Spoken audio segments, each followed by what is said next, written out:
about the truth and the lie going swimming.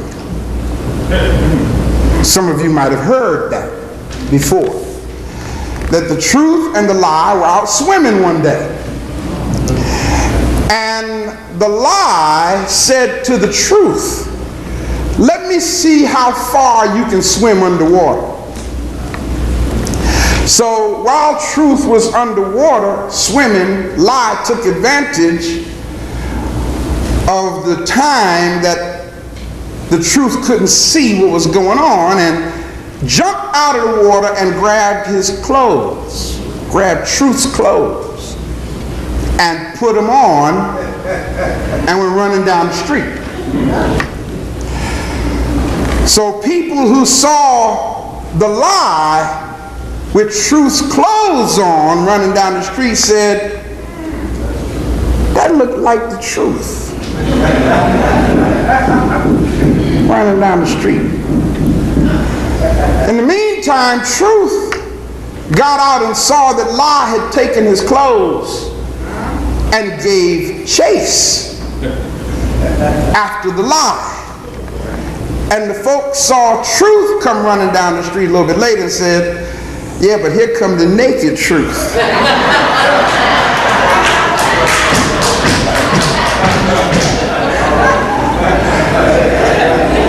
What's really deep is truth eventually caught up with the lie. And when truth caught up with the lie, truth began to undress the lie. 1. Muslims hate the West. في أمريكان كانوا يغلطون على الرسول صلى الله عليه وسلم. طبعا ويا سراء إن شاء الله هنقتلهم، صح ولا لا؟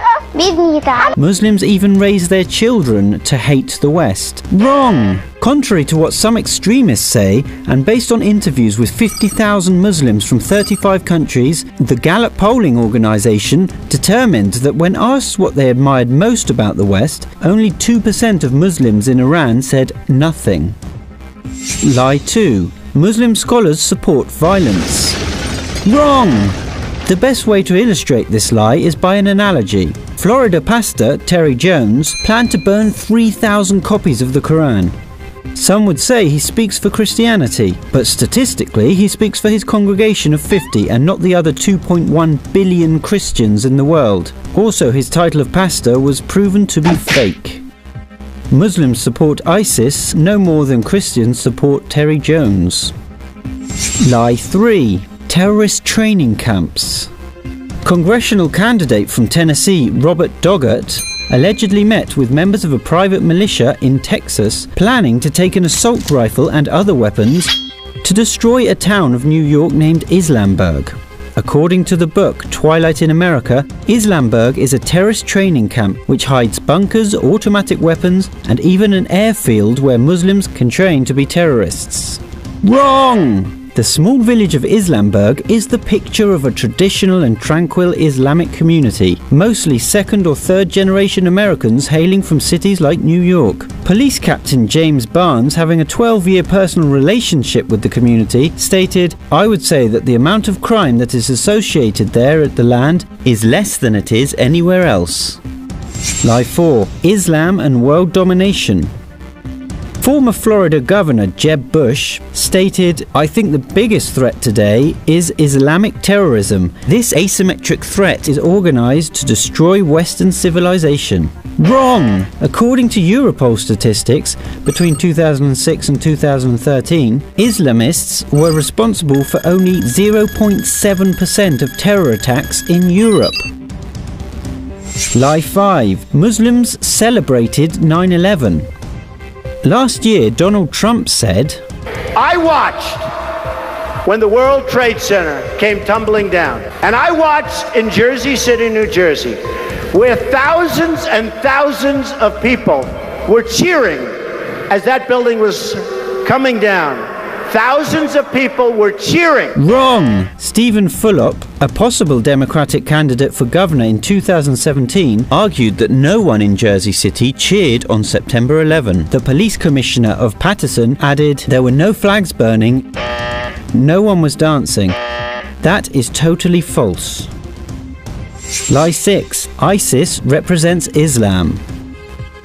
Chaldean Catholic priest Douglas al-Bazi said ISIS represents Islam 100%. If someone says that no, we have Muslims that are nice. Yes, they are nice here, but there they are killers. Wrong! Muslim communities and scholars around the world have repudiated and rejected ISIS's twisted ideology, calling it not just un-Islamic, but anti-Islamic. In fact, in 2015, ISIS was responsible for the deaths of over 9,000 Muslims in Iraq alone, and have also bombed mosques all across the Middle East. Lie 7. Muslims are terrorists. In December, Donald Trump called for a total and complete shutdown of Muslims entering the United States, based on a study by the Center for Security Policy, which he said showed that 25% of Muslims in the US believed violence against America was justified. Wrong! Research conducted by the Pew Research Center identifies 1.6 billion Muslims in the world, of which only 0.006% identify with extremism. Lie 8. Muslims must kill people from other religions. 2016 Republican candidate Ben Carson stated, I would not advocate that we put a Muslim in charge of this nation. I absolutely would not agree with that. Islamic law calls for homosexual men and women to be put to death, as well as people from other religions. Wrong! The Quran states the opposite, saying, one who kills a non-Muslim person will not even smell the fragrance of paradise. Number 1. Muslims don't believe in God. Now there's a lot of misunderstanding about exactly who Muslims call God or Allah. Allah isn't a moon god or idol or another entity. These misconceptions are largely rooted in an often misunderstood Arab culture, which traditionally has used a lunar calendar for centuries, even before Islam. The Muslim word for God is Allah, which means God in Arabic, the language of the land where Islam started. There is no special Arab or Muslim God. Despite common belief, Muslims worship one God. Associating any Muslims believe in one creator of the universe and accept that God is the same for all religions: Islam, Christianity, Judaism, and others. Islam also propagates the message of monotheism, which is to say that there is only one entity that can be called God. Beyond these basics, Muslims believe God or Allah has the following qualities: creator or sustainer of all things, creation of the universe and all things within it, complete control over all events, major and minor, creation of heaven and hell as a means of reward or punishment for people who do good or bad, holy scriptures like the Quran, Bible, Torah, and Gospels, etc. Number 2. Muslims don't believe in Jesus or the second coming. Another common misconception about Islam is that it denies the existence of Jesus. On the contrary, Islamic history and teachings are full of references to Jesus Christ and the belief in Jesus. Jesus is translated in Arabic as Isa, and multiple teachings and life stories about Jesus are included in the Quran and other Islamic teachings. There is a special reference to the Virgin Mary and as well as the birth of Jesus. There is also a reference to the Gospel as well as the children of Israel. Both Mary and Jesus are given a large amount of respect and significance in Islam. There is also a mention of Jesus' ability to perform miracles such as healing blindness and bringing the dead back to life. Muslims are taught these teachings and commanded to respect both Mary and Jesus to the maximum extent. There is, however, one limit. Muslims do not consider Jesus to be divine in any other way, but rather a messenger of God. Muslims are also taught about a second coming, and that Jesus will arrive as a savior for all human beings who wish to adopt his teachings and lead a lifestyle based upon them. Islam upholds the view that Jesus did not die on the cross, but was raised up by God until the second coming.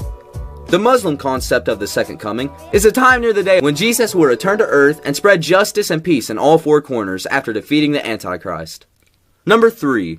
Muslims are terrorists. It is commonly believed that all Muslims have associations with ISIS, wear turbans, wave around machine guns, and chant incoherent cries of "Death to America" all the time. Part of this misconception has been propagated by Martin Moyer, the founder of the Christian Action Network, which has an anti-Islamic ideology. Moyer claimed that secret terrorist training camps exist through the United States and Muslims were being trained for massive attacks to US cities. Moyer made notes about a town called Islamburg in New York that had underground bunkers filled with terrorists and weapons, and a special air force to train Islamic terrorists. In reality, the town was founded in the 1980s by African American Muslims, and only 40 families live there. The New York State Police maintained that Moyer's claims were completely false and the local population was friendly and cooperative with them. Furthermore, the majority of Muslims in the largest Islamic countries, Indonesia, Pakistan, and India, hold negative views about terrorist and related activities. The majority of the populations do not have anything to do with terrorism or violent activities and just want to go about living their own lives. Most of these countries have had terrorist attacks of their own and know the feelings of personal loss firsthand. A large number of movements against terrorism have started from these very countries and have strong foothold in Muslim society. Number 4. Muslims hate Americans. According to the online news site, Now the End Begins, all Muslim children are taught to hate the West. This claim was proven false through a survey conducted by the Institute of Social Policy and Understanding based in Washington, D.C. The study, which examined the thoughts and views of around 50,000 Muslims in 35 countries. The results showed that widespread negative opinion about the US or other Western countries is completely false. During Jeb Bush's election campaign, Islamic terrorism was named as the #1 threat to American lives. However, research carried out by the University of North Carolina found out that nearly 200,000 Americans murdered after 9/11, 37 deaths were linked to a case of terrorism. That comes to around 0.0001%. 0.7% of terrorist attacks were linked with Islamist extremists. The same misinformation is being carried across Donald Trump's election campaign, which revolves around banning Muslims for their hate of America. Recently, Trump proudly declared during an interview with Anderson Cooper that Islam hates us. This, despite the fact that multiple Muslims have loyally served in the United States Armed Forces and received medals for their heroic actions. American Muslims are also buried at Arlington National Cemetery after laying down their lives in the defense of this great nation. With over 6,000 Muslims actively serving in the armed forces, 2 congressmen, and thousands of law enforcement officers and other professionals, Muslim citizens are making a positive contribution to the U.S. society. These contributions cannot be discounted or completely ignored on the basis of a group of a few dozens who have been radicalized and turned to violence. Number 5. Muslims make no-go zones wherever they go. KT McFarland, the national security analyst for Fox News, claimed in 2015 that no-go zones exist in France. The zones exist in areas with Muslim populations and operated under strict Sharia law. Ambulances and police cannot move about inside these zones unless they have armed escorts. The point McFarland was trying to make is that anywhere Muslims arrive, Sharia law quickly follows. Any non-Muslims and locals are expelled, and the areas become dangerous to freely move about in. In fact, non-Muslims cannot access or even pass through these areas without serious fear for their lives. This resulted in a huge amount of fear and paranoia within the US and even Europe, and a massive amount of hatred towards Muslims was seen among society in general. It turns out that McFarland's claims were fabricated and based on complete misunderstandings, or some very, very loose translation. These no-go zones were actually towns that had been prioritized for renewal and state-funded aid. As a result, there was a reduced police presence and most residents had already moved to other communities, leaving low-income folks, most of them who were Muslims, in these areas. Authorities had no problems related to access or otherwise in maintaining the peace and keeping the order. Fox News was sued by the French for reporting such nonsense. Number 6. Muslims celebrate 9/11. This one has been going around for a few years, but only recently gained more momentum when Donald Trump claimed that Muslims celebrate 9/11. Trump said that thousands and thousands of Muslims in the New Jersey were cheering after the attacks, while local and state police denied that any such celebrations took place. Trump claims he saw them with his own eyes. The police commissioner for Paterson, New Jersey, Jerry Spitile, denied any such celebrations. He also denied claims of flag burning and dancing in the streets following the attacks. Another column that came out some time after 9/11 claimed Muslims were holding elaborate rooftop parties to celebrate the attacks. These claims too were called unfounded and rejected. While there were some reports of celebrations overseas, largely by limited groups who disagree with US foreign policy, Muslims do not celebrate 9/11. Muslims do not celebrate 9/11 every year as a tribute to terrorism. 9/11 is not a sort of national holiday or event of celebrating. Quite the opposite is true, as around 60 Muslims working in the Twin Towers also died on 9/11. Muslim countries have also seen their share of terrorist attacks, which have left hundreds of thousands dead, and it's no matter for celebration. Number 7. Islam is ISIS. These claims first came out of Iraq, where a Catholic priest said that ISIS represented Islam 100%. In reality, ISIS is not only un-Islamic, it is also anti-Islamic. In Iraq alone, ISIS attacks kill tens of thousands of Muslims every year. ISIS has also claimed responsibility for bombing mosques across the Middle East. ISIS attacks have had their most devastating effects in countries with large Muslim populations. This leaves no sympathy for ISIS among Muslims, and Middle Eastern countries are ramping up their own armed operations against the terrorist organization. Number 8. Muslims oppress women. Islam has been called an oppressive religion for years, with practices such as banning women from driving or traveling on their own or getting an education across Muslim countries. It is no wonder Islam is considered oppressive towards the female gender, including forced marriage and spousal abuse stem from ancient cultural practices that predate Islam, violence against women, and largely traditional practices. On the contrary, the teachings of Islam guarantee women the right to participate in the decision-making process, the right to take up all kinds of jobs, including the armed forces. Muslim women are also not forced to wear burqas or scarves. They are only required to guard their modesty. Most of the dresses they wear come from traditional styles, where large, loose dresses are commonly for protection against weather elements. However, Islam maintains that the most important role for a woman is that of a homemaker and mother. As such, Muslim women have historically been charged with dedicating themselves to looking after the houses and the welfare of their families. Things are moving towards the better, however, and Muslim-majority countries like Indonesia and Pakistan have had female heads of state.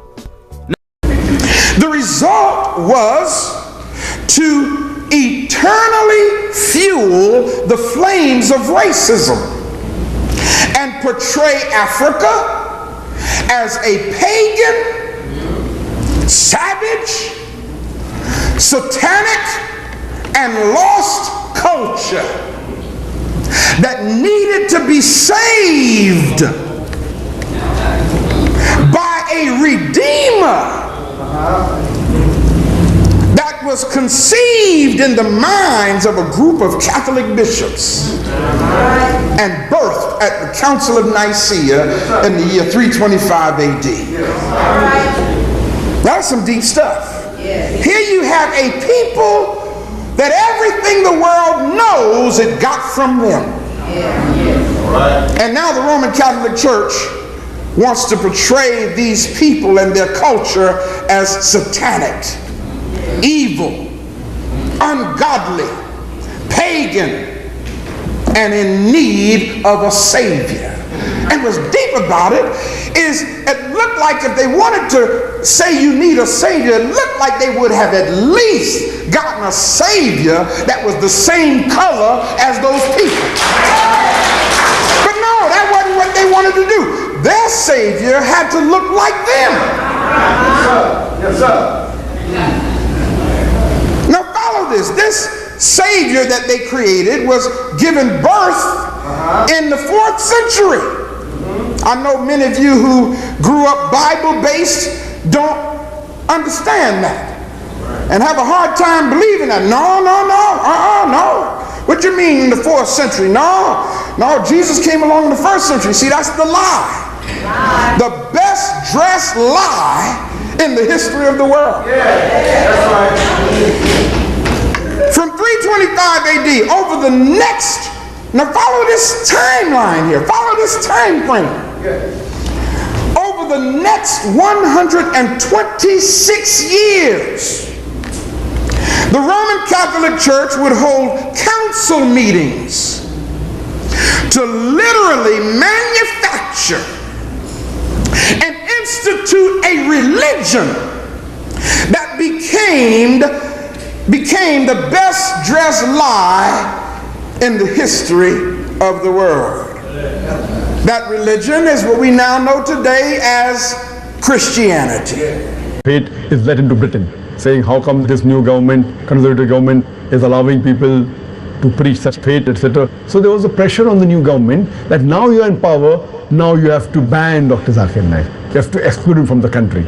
And they give reason and they quote him out of context, whichever. So that's how I feel it was more of a political decision rather than a legal decision. Because no legal person in his sound mind will ever take such a decision. So that's the reason, though, in the newspapers, the quotation was only half a sentence, saying Dr. Zakir Naik says, every Muslim should be a terrorist, which now it is clarified. But in the letter that Theresa May gave me, the full context is given. So after reading the full context, how could a person yet agree with the exclusion order?